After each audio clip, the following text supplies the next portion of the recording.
been asked to talk about the future of hepatitis B, from care to cure. I like this title. It's an evolving field, and in particular here in Rotterdam over the last 20, 30 years, with all the people you know, and Harry is sitting here in the second row, there have been a lot of data. And I like this slide for HCV, mission almost completed. So Jordan will give us the final answers. And I think B is back. And this is really shown also when you go to the basic science symposia and the literature. There is these kinds of slides with drug in early clinical development. These are the slides we've been showing for hepatitis C 10 years ago. And now this is back in hepatitis B. We have completely different modes of action. We have ideas to target the host, to stimulate immune responses. We have ideas to target the viral life cycle. I will come back to this in detail. It's absolutely fascinating, and it's somehow exploding. It's hard right now to keep track which drug is in which development. Also, some trials were stopped very recently, so there's quite some emerging data over the time.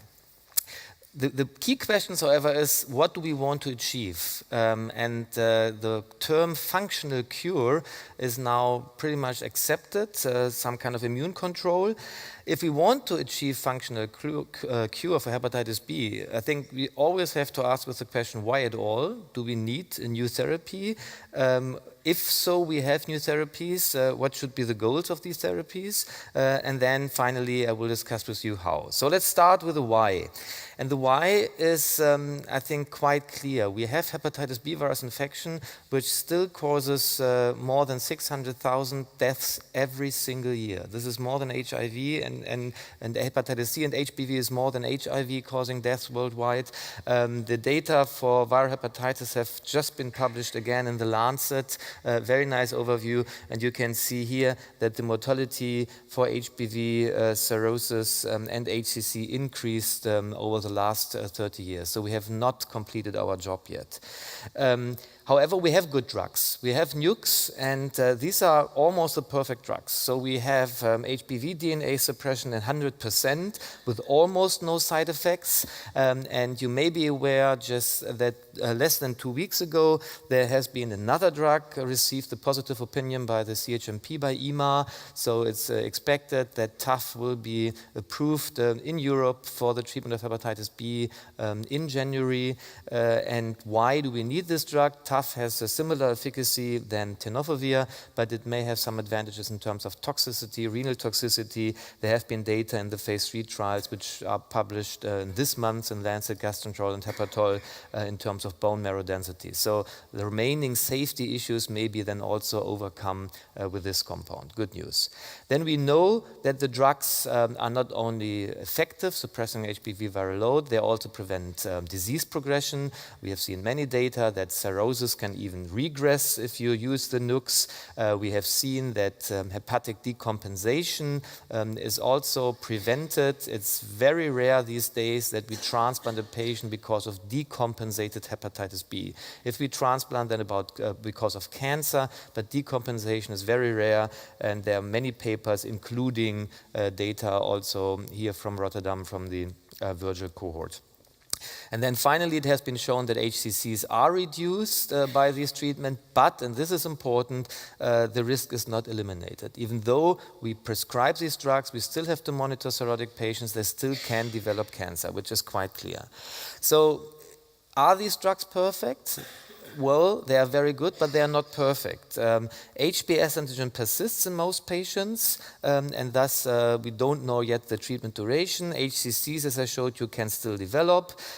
We need this indefinite treatment, which means that if you stop treatment, you have high relapse rates. What's about compliance? What's about costs? Even if these drugs become generic, they costs if you have to give this lifelong. And then the big question, should we treat young patients for decades? I think it's better if we could really have finite therapy. And then the other point we have not maybe discussed enough in recent years, that even if you, let's say, have a low level of HBS antigen, there are these risks of HBV reactivation. And very finally, obviously, we need new drugs for hepatitis delta. And you just have seen the case, HBV DNA low but cirrhosis. Delta is the most severe form of viral hepatitis. It's endemic in distinct regions worldwide. So, for example, there's some data from Mongolia that the death rate from viral hepatitis may be even higher than from cardiovascular disease in Mongolia. There are some hotspots, and we have very limited treatment options. It's a particular severe disease which takes a more aggressive course than hepatitis B monoinfection. This has been shown by various cohorts from Greece. On the right side, you see data from our cohort. As in the case, you can use interferon, and this was a very lucky person. However, it works only in maybe 25 to 30% of patients, and we have also shown that late relapses may occur. So there is no SVR like in hepatitis C. So if HDV RNA is undetectable 24 weeks after the end of therapy, we observed several cases where then after 2, 3, 4, 5 years, the virus came back and it was the same virus. So we sequenced it. It was not just a new infection. So it's very hard to get completely rid of hepatitis delta. If interferon works, like in this patient, and this is what we just recently published, then this is associated also with a better outcome in hepatitis delta, but the majority of patients cannot be treated, does fail therapy, and then you can see on this slide how poor the outcome is really for delta. So we need new therapies. So then the next question is, what should be the goal? And then when we advise companies, when we talk to people, we always say, okay, we should get rid of HBs antigen. But the problem is, for hepatitis B, and this is my most favorite slides when I give lectures to students, hepatitis B is not hepatitis B. We have very different clinical courses. You all know that you have different phases of infection, immunotolerant phases, immune activation, immune escape phase. We have E-positive, E-negative disease, and it's very likely that if we apply distinct treatment strategies which are in development, that they may be good for one particular phase of infection, but not necessarily for all phases of HBV infection. We may need different strategies for E-positive, E-negative patients, and this is a challenge also for drug development. I mentioned already that the preferred virological endpoint should be HBs antigen loss, as in this case. Wonderful. So this should be the endpoint, quite easy to measure, commercial tests, even quantitative tests are available, everything is fine. However, is this really the endpoint which we should always go for? Does this prevent clinical endpoints? Will the authorities be pleased with these endpoints as a surrogate that patients do no longer die, that they do not develop cancer? And we have to question this. I showed this case in other presentations before. This is a patient that was included in a cohort which Markus Kornberg studied in our center 5, 6, 7 years ago when we monitored HBs antigen, and then 2 years later, after the study has been published, I saw one patient of this cohort in our outpatient clinic, and you can see here that this patient lost S antigen after 12 years of NUC therapy. Wonderful, so he has done his job. But why did I see this patient? Because he developed cancer after HBs antigen loss. And this challenge is already that even if you lose S, then you may have a residual risk to develop HCC, which is obviously a challenge, again, then also questioning HBs antigen as a valid surrogate, really reducing this endpoint. And this is supported also by some cohort studies. There has been a paper published this summer from Alaska, and they compared patients who spontaneously lost S antigen, this is this lower group here, and they compared this with 2 control cohorts after the S loss in this group. And then they looked simply for the incidence of cancer. And we all would have said, okay, S antigen is a good thing. These guys, the lower group, should have a better outcome than these groups. But in this analysis, with small numbers overall, still there was no significant decline of HCCs in this cohort. And this questions obviously S antigen again as a surrogate. I still think it's a good thing. And what we, for treatment decisions, have to learn from all this data, yes, S antigen loss is a good thing, but if you want to achieve it, you have to achieve it early enough. Early S antigen is important. So my patient that I showed you that lost S antigen after 12 years, when I saw him with the HCC, he was 70 years. Then it's simply too late. So, and this data also suggests if we want to apply these new therapies, then maybe it's not needed in a 60-year-old person with cirrhosis, but we may need these therapies in young people with infection to prevent really their individual risk to develop HCC. Okay, so the clinical endpoint of novel therapy, in my view, should be in the end then some kind of sustained immune control, S antigen loss, or off-treatment HBV DNA suppression without any drugs, ideally negative, but maybe even the old endpoint of less than 2,000 international units is sufficient, obviously with normal liver enzymes. The question is then, are these surrogates okay, or do we need additional surrogates? What's about low S antigen levels, quantitative? We have new markers, HBV RNA. We and also the group here in Rotterdam is studying core-related antigens. This is measuring different antigens in the blood. They could differentiate different phases of infection. These new markers may be important for new classes of antiviral drugs.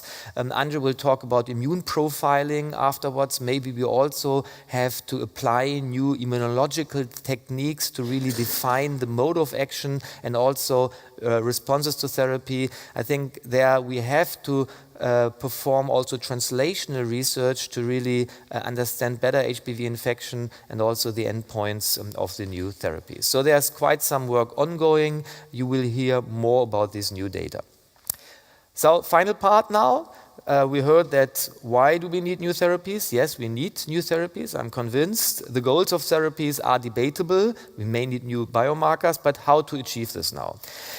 You may then first ask, so we have interferons, a lot of work here in Rotterdam.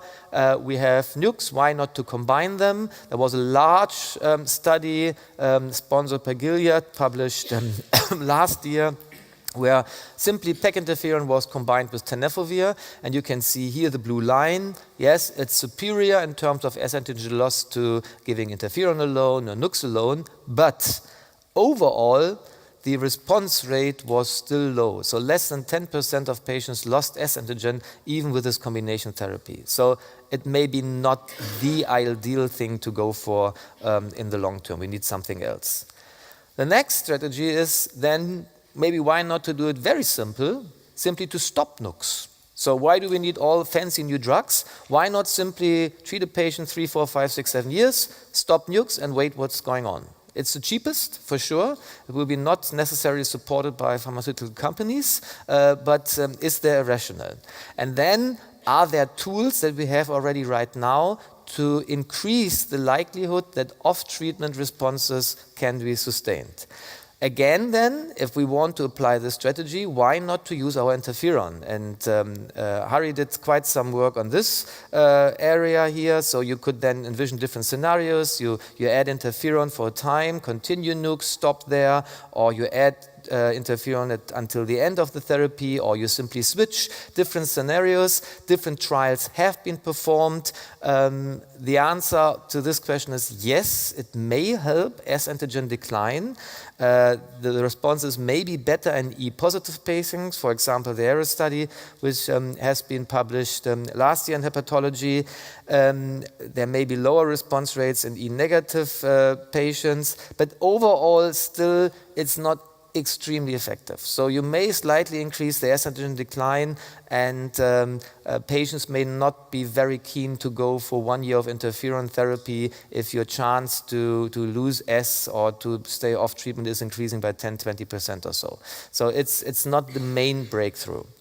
So then let's go back to science. what can we do? And this is the most favorite kinds of slides, the HPV life cycle. So we prepared a questionnaire at the end of the symposium. Then you have to give answers on each single step, HPV RNA, messenger RNA, on which level.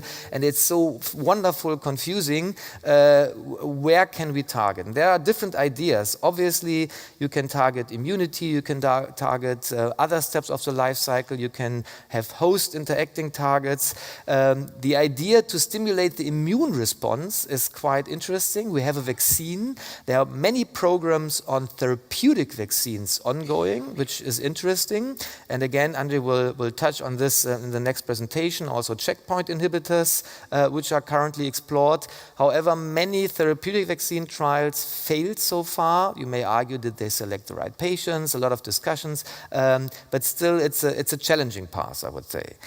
We may then simply boost immune responses by stopping, again, nukes. And that you can stop in selected patients' nukes has been shown quite some time ago by Dr. Hatsianis from Greece. And in that cohort, patients were treated with Adefovir. He stopped, and in more than 50% it worked wonderful. Patients even lost S. But then we have other data from Hong Kong, published in Gut, for example, last year, that very high relapse rates occurred if you stop nukes. And then you may argue which patient profile is it? Can we identify patients maybe with low S antigen where it works, or high S antigen? It's a long discussion, a long debate. There are also meta-analyses which have been published during the last 12 months suggesting, yes, that in a selected group of patients, 30 to 50%, it may work, that you can stop therapy. And there are also randomized prospective trials ongoing to explore this in more detail. What we have been suggesting with Markus Kornberg von Hannover, that not only stopping, yes or no, may be a strategy, but maybe treatment interruption. So for those of you interested in infectious diseases, we explored this 10 years ago in HIV infection. It completely failed, treatment interruption. But in HPV, it may work. And for example, when we stopped in a small pilot experience, patients with hepatitis B, the NUC treatment, we had to reinitiate HPV treatment within 3 months in 13 out of 15 patients. That's fine. But what you could see here, that obviously HPV DNA increases, but in the long term, S antigen declined. And now 3 of these 15 patients are S antigen negative, which obviously is 20%, and this is what you can achieve by adding interferon.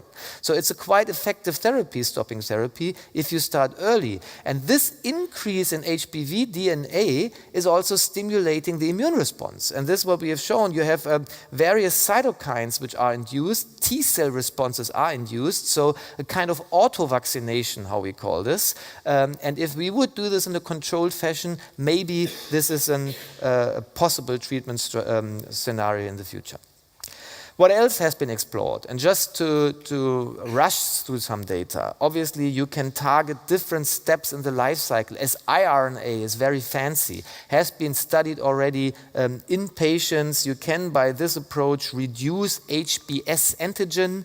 You have to select the right siRNAs, also targeting potential products from integrated HPV DNA, so it's not only from the HPV life cycle, but also some parts of HPV integrate into the host genome, and then obviously you have to target the right sequences also to reduce this potential source of S antigen. There are data that have been presented at meetings, ongoing debate, also delivery systems are a debate, but still I think for selected patients this could be an approach, in particular if you want to reduce your antigen load to boost the immune system, which again will be covered in the next talk.